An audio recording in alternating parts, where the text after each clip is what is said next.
அதிமுக பொதுச் செயலராக எடப்பாடி பழனிசாமி தேர்வு செய்யப்பட்டதற்கு எதிராக தொடரப்பட்ட அந்த வழக்குகள் அனைத்தையும் தள்ளுபடி செய்வதாக உயர்நீதிமன்றம் தெரிவித்திருக்கிறது. அதிமுகவினுடைய பொதுச் செயலராக கடந்த 2022ஆம் ஆண்டு ஜூலை 11ஆம் தேதி நடைபெற்ற அந்த கட்சியினுடைய பொதுக்குழு கூட்டத்தில் எடப்பாடி பழனிசாமி தேர்வு செய்யப்பட்டார். மேலும் அந்த பொதுக்குழுவில் பல்வேறு தீர்மானங்கள் நிறைவேற்றப்பட்டது.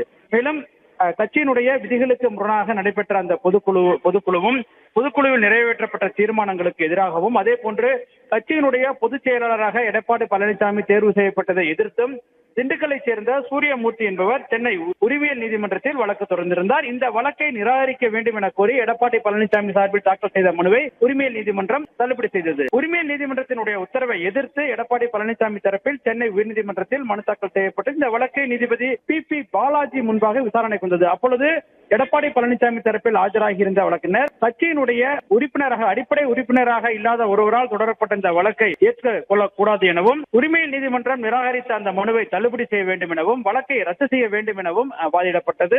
அதே போன்று மனுதாரர் தரப்பில் தாம் வழக்கு தொடர்வதற்கான அனைத்து அடிப்படை உரிமைகளும் இருப்பதாக தெரிவித்து வாதிடப்பட்டது. அனைத்து தரப்பு வாதங்களுக்கு பிறகும் வழக்கினுடைய தீர்ப்பை தள்ளி வைத்திருந்த நீதிபதி பி பாலாஜி இன்று தீர்ப்பளித்தார். அவர் தன்னுடைய தீர்ப்பில் அதிமுகவினுடைய பொதுச் செயலாளர் தேர்தல் மற்றும் எடப்பாடி பழனிசாமியினுடைய அந்த தேர்வு மற்றும் பொதுக்குழு தீர்மானத்திற்கு எதிராக தொடரப்பட்ட அந்த வழக்குகளை தள்ளுபடி செய்த உரிமையல் நீதிமன்றத்தின் உத்தரவை ரத்து செய்வதாகவும், மேலும் இது தொடர்பாக தாக்கல் செய்யப்பட்ட அனைத்து வழக்குகளையும் உரிமையல் நீதிமன்றத்தில் நடைபெற்று வரும் வழக்குகளை ரத்து செய்வதாகவும் நீதிபதி தன்னுடைய தீர்ப்பில் தெரிவித்திருக்கிறார். மேலும் எடப்பாடி பழனிசாமிக்கு எதிராக தொடரப்பட்ட அந்த வழக்குகள் அனைத்தையும் தள்ளுபடி செய்ய வேண்டும் என்ற மனுதாரனுடைய கோரிக்கை ஏற்றுக்கொள்ளப்படுவதாகவும் நீதிபதி தன்னுடைய உத்தரவில் தெரிவித்திருக்கின்றார்.